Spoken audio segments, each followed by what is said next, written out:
What's happening, boys? Vector here, back again out in the sun. Just heading through Launceston now. It is very busy because we're at the start of a bank holiday weekend. We're also at the start of half term, so everyone and their mum has come down here, but that's fine. We'll deal with that as we get along. Today I just wanted to get out somewhere not too far because I've got some other stuff I need to do today, so I'm heading up to Bude and I'm going to go check out North Cornwall Motorcycles, which is a multi-bike dealership. They've got some new Royal Enfields. I think they've got some new other little bits and pieces, like small brands. And then they are primarily a used bike shop, and they've got quite a strong selection a lot of the time. That'll be fun, so I'll just go in and see what they've got and then head back. Beautiful old streets down here. There's a railway around here somewhere, like a vintage railway, just the billboard back there. It's a really cool old building. I wonder what it's used for inside. We're taking it steady today, just got a new tyre fitted about 10 miles ago, so there'll be no hooning on this ride. Yeah, just mixing up my routes a little bit. I normally go sort of more direct to Bude than this, but I decided to come up to Launceston first to take a different road across. Just mix it up, keep it a bit fresh for me and also for you watching. But yeah, heading up to the dealership. They're a nice enough dealership, and I've heard mixed reports of what they're like to buy from, but they're nice enough to go visit at least. And I always enjoy a dealer with a used section because there's so much more variety of bike when you're not limited to brand new stuff. Like, even when you've got a multi-bike dealership, if it's all new stuff, there's only so many bikes, particularly as we keep losing models here in the UK. But when you've got a used section, there could be anything. There could be all sorts of variety of bikes from any type, any brand, any age. It's so much more interesting. There's one I like going to when I used to live in Plymouth. There's a little tiny one called CMS, Cornish Motorcycle Supplies, I think the S is. I don't remember actually. Cornish here meaning not actually Cornwall the county, but Cornish the surname, because the guy who runs it is I think he's called Dave Cornish. But it's a nice little shop. It's actually where I bought my Honda CG from, which we'd have seen in some of my recent uploads.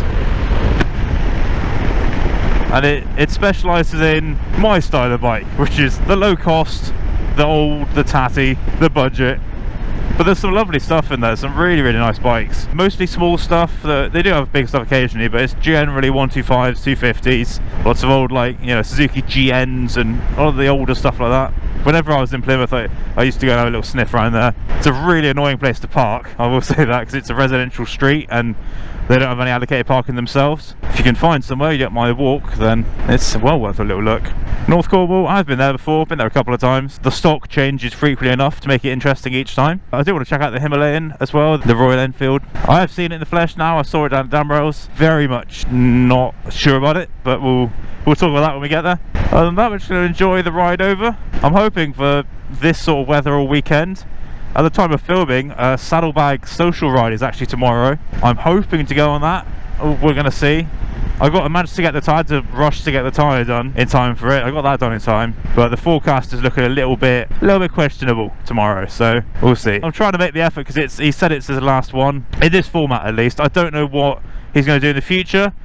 If I was a betting man, I'd say he's probably going to do a static bike show in the future, because I think the ride is just getting too big for him, realistically.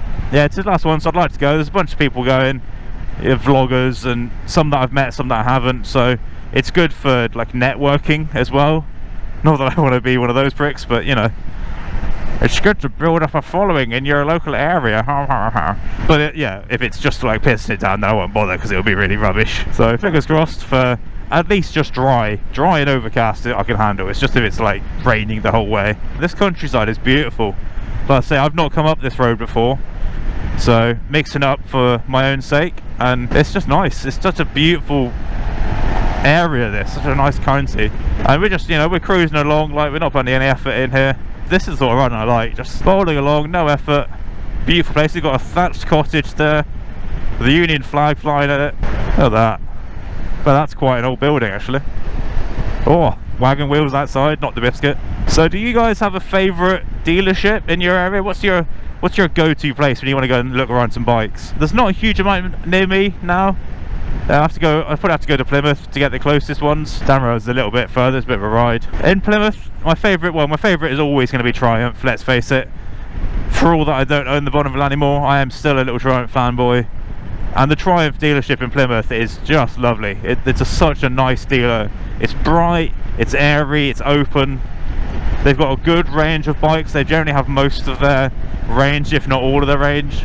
And then upstairs they've got a second-hand section of trade-ins and stuff like that, so you can get some older models there, and also some just like different brands that people have swapped out when they bought Triumphs. I've been to there a few times and always had a good time there. They're really, really friendly as well. The DGR rides go from there. When I did the DGR in Plymouth, as much as that ride was a bit rubbish, not Triumph's fault, it was hosted by Harley Group, but that goes from there. My friend with his Scrambler, he actually bought his Scrambler from Triumph Plymouth, and we had a good ride. We took it for a test ride and went up to Dartmoor with that right back in the day. That was good fun. But that's probably my favourite dealership in Plymouth. And then you got the little one, CMS, which, you know, is fun. Realistically, there's not a great deal in there, although I keep talking about getting a little 250 again to go with my CG, and particularly now that my best mate with the Scrambler, he's finally threatening to finish off his project bike, which is a 200, no, it's a 250, GN 250 Suzuki, which he's sort of scramblerizing, and has been for probably a decade at this point, maybe like 8-9 years, so that'd be cool to get done. He does also still have his CM 200 Honda, which is a beautiful bike, although it's suffered a little bit from exposure. Left in a barn, and it needs a bit of a refurb now. But yeah, if he gets that back on the road, that might push me to get the 250 sooner than I thought. I'm conflicted because if I get the 250, chances are I won't ride the CG very much, and that seems like a bit of a shame. But also the 250 would be a more capable, more rideable bike, and I could also do more to it. I could do a little guilt-free customization with it. I'm not sure really. Ideally, I want to get a second bigger bike first,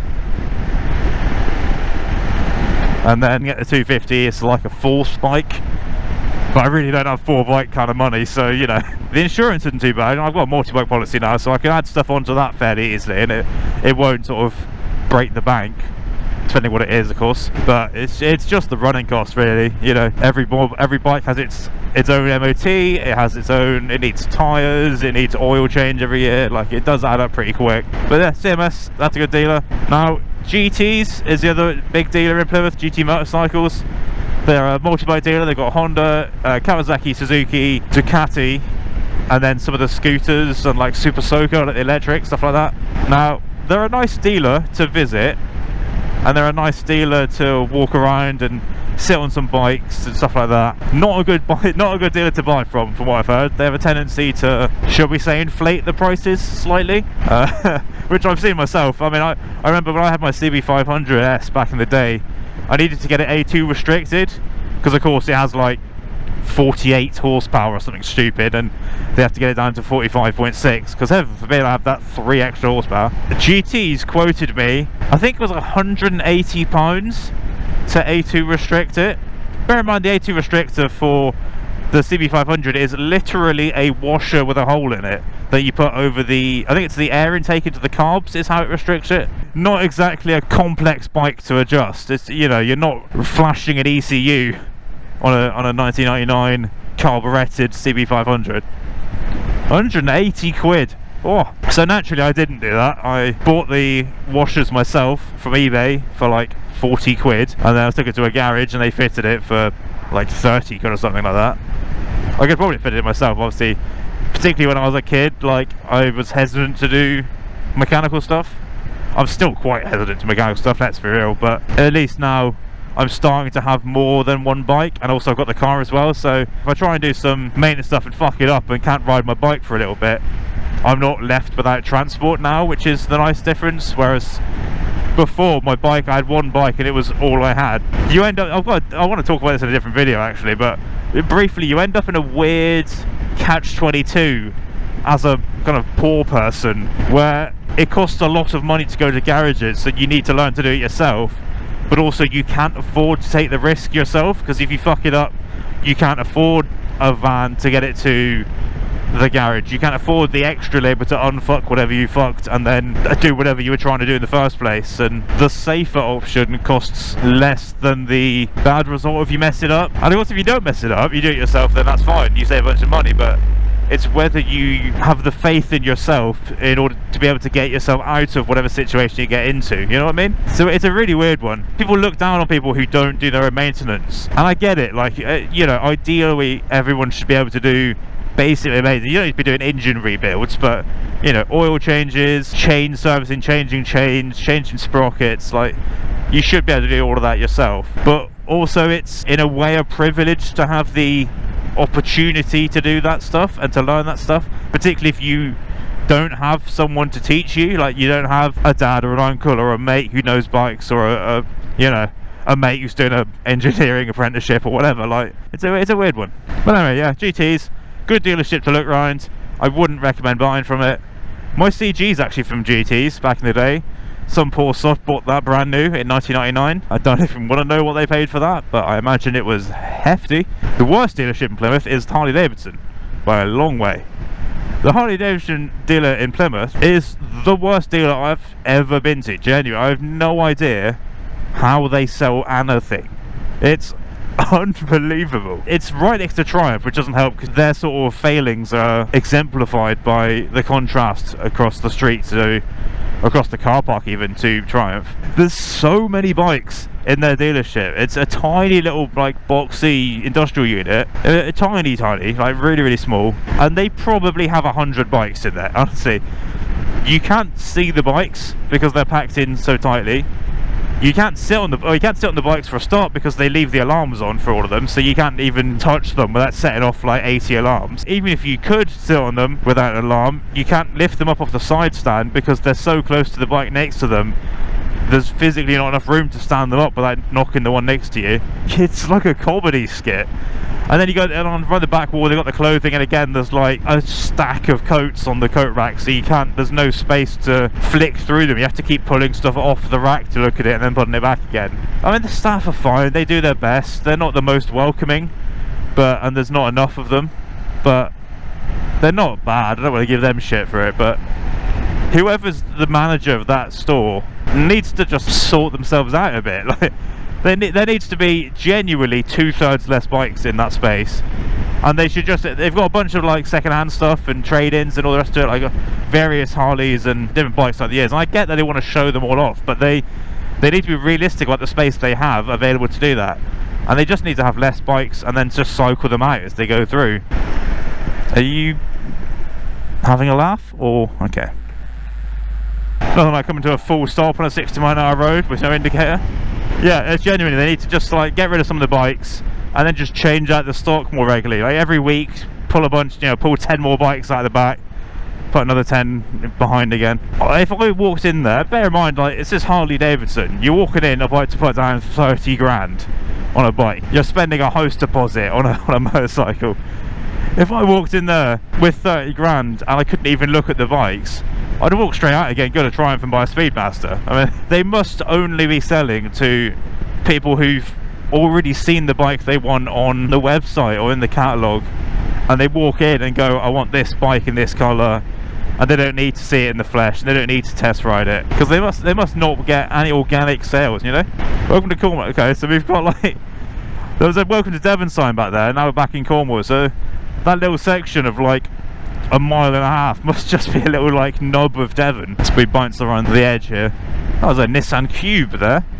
Check that out in purple. That's quite a rare car in this country. Don't know how I feel about those. They look quite cool and quite quirky, but I don't know if I can get over the asymmetry. I know it's a design point, but I know it's like an intentional thing, but I don't know, it's a weird choice, isn't it?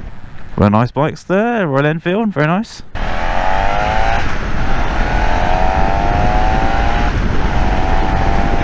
This new tyre feels fine. I'm getting used to being able to actually lean as well, because my old tyre was really quite squared off. I generally don't know, you know those dark siders in America where they put car tyres on their like Harleys and stuff? I've no idea how they do it, because they all like, you see them on Facebook. Facebook kept suggesting them to me. I don't know why. I don't know what it thinks I'm riding, but I kept getting the dark siders group suggested to me, and you can see in the comments they're always someone going, oh yeah, I've got one, you know, it feels exactly the same as a bike tyre. It feels exactly the same. And I'm just like, does it fuck? Because I can tell you, going from a squared off motorcycle tyre to a brand new motorcycle tyre, it was like a night and day difference. It was like I was suddenly riding along a railing, and I kept sort of like weaving slightly when I left the tyre shop, because I was like, oh, like I have to actually, wow, that tyre's fucked. Holy shit, speaking of tyres, do you see that? That's fully de-beaded off the rim and gone up into the wheel arch. That's not ideal for them. It feels so different, so I can't imagine how bizarre those square car tyre would feel. And I appreciate like the mileage and the wear and stuff like that, but come on now. Even if you don't have twisties like this, surely, I don't know, don't knock it till you tried it, I guess, right? So, but also don't believe them when they say it feels exactly the same, because it does not. Okay, well, let's turn in. We're in here, just at the entrance to Bude. I think this is called the King something Industrial Estate. I don't remember exactly. Yeah, King's Hill, there it is on my sat-nav, and it is just along here. So let's go in. I'm going to keep my helmet on so I can do a little bit of walking around and talking when I'm in there. I'm going to apologise in advance for the breathing. Like I've mentioned before, the GoPro Hero 5 has automatic mic levelling, which means every time I stop talking it boosts the hell out of the remaining audio. So you get a lot of me like fat boy panting in the background, which is, there's not a great deal I can do about that, unfortunately. We'll go in front of the window, shall we? Fuck it. That'll do. Alright, let's go have a look, walk around. Right off the bat, we've got the Super Meteor here. These are so nice. Yeah, they've really done a good job there. I like this colour. A lot of flake in that green as well, which is nice. A little Himalayan there, that's nice. Oh yeah, here we are.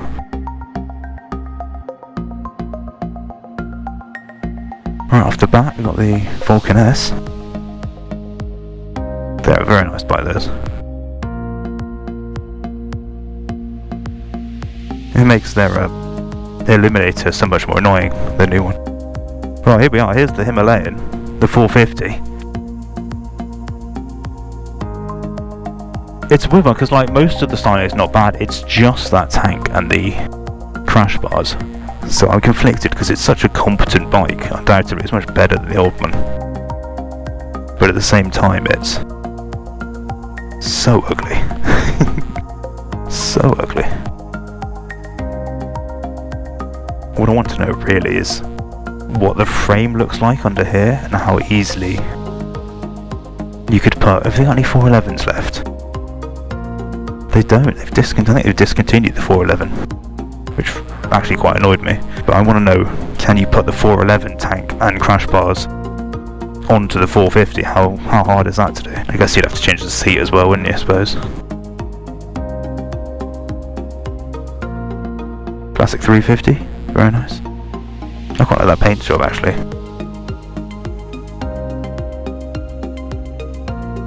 This is nice. Yeah, Continental GT. Yeah, that's a nice colour scheme, that one.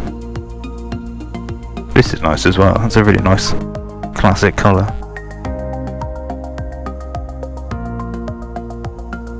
The sort of placement's a bit weird, but it is nice. That's the older style. Nice as well, they're a little bit heavy, a bit clunky. That's cool, in the corner there.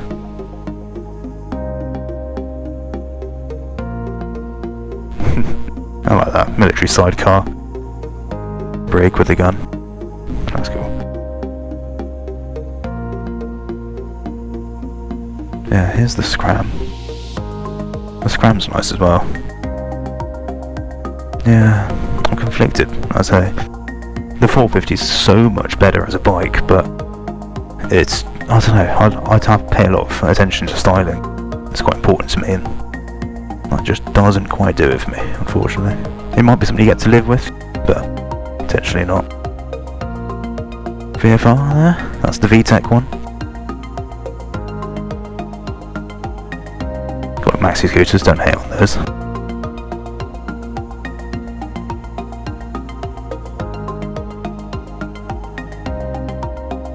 These are nice, the 1300. Big strong bike, big heavy bike. Street triple obviously. The Harley. It is. Screaming Inch Eagle. Colour there. Nice looking bikes, a bit of an eBay special. The eBay mirrors. Questionable.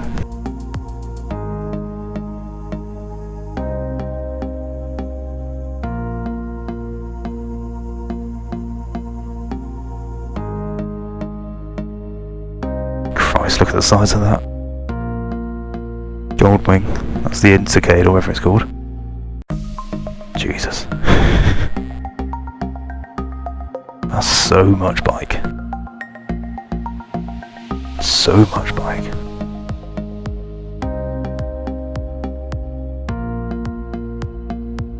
Jesus. I've seen cars that are smaller than that. Look at it next to the booster even.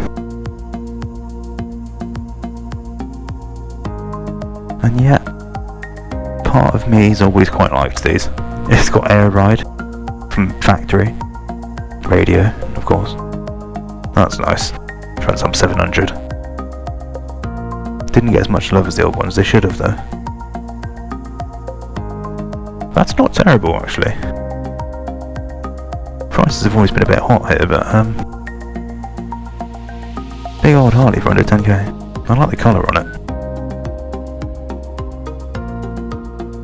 5 for the trike here. Some hefty bit of adjustment there. Varadero, I like these as well. Has to be the all black one though. Good bikes, I've considered them. They get crap fuel economy though apparently. So that's kind of put me off in the past. Oh, look at that little bullet in. Work in progress. That's disturbing. And some of the older stuff up here. Lovely couple of old beavers there, R80. That one less though. This Gucci's lovely. God, it's small though, isn't it? Like, you don't quite realise how big bikes have got until you stand next to some old ones. Oh Christ, a Virago. Oh yeah, it doesn't say, does it? No.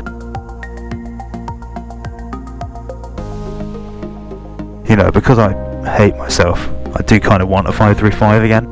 I run a 535 and a 1100, both have been shit, but yeah, part of me wants to go for a third, just to try and break the curse. Just got a monster there, very nice. This is nice, proper old Royal Enfield. You can tell it's proper because it's got a puddle of oil beneath it. Look how small it is though, like it's unreal. Some mileage on that. 4,000 less than 5. Oh no, is that 44,000 still? That's actually not a bad mileage for by that size. Oh, Dominator. Fucking 27.5 grand though, Christ. It is nice though. For scooters and stuff, they've got the ordinary stuff. Chicane, Enfield Gusta. That's nice. Nice old CBR 5-blade. I always liked those bug eye ones. It's a good era of bike.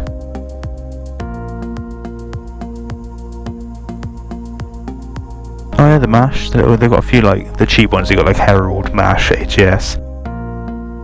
They're nice little bikes, and they're all in their own right. So 1650 for a Herald on 1200 miles, that's not bad. I've got a mate I'm trying to get into biking soon. He's going to start on a 125, so that could be useful for him. Oh, but then the proper old boys, look at that. That's fucking stunning. I don't even know what those are. The Brown they're called. I don't know if that's a bike model, or if that's a Sunbeam Motorcycle Club. Is it a Sunbeam then? Stunning. Another rare one there, that's a Lavera.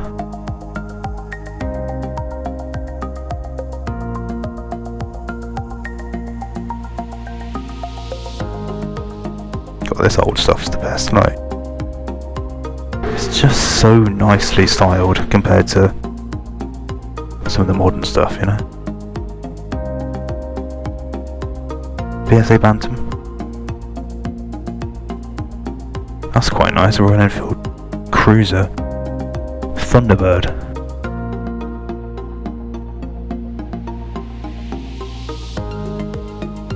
Stunning. Well, I'm going to leave it there, because I feel like a tit talking to myself. So, this is North Cornwall Motorcycles. Got your clothing, your bikes, old stuff, new stuff.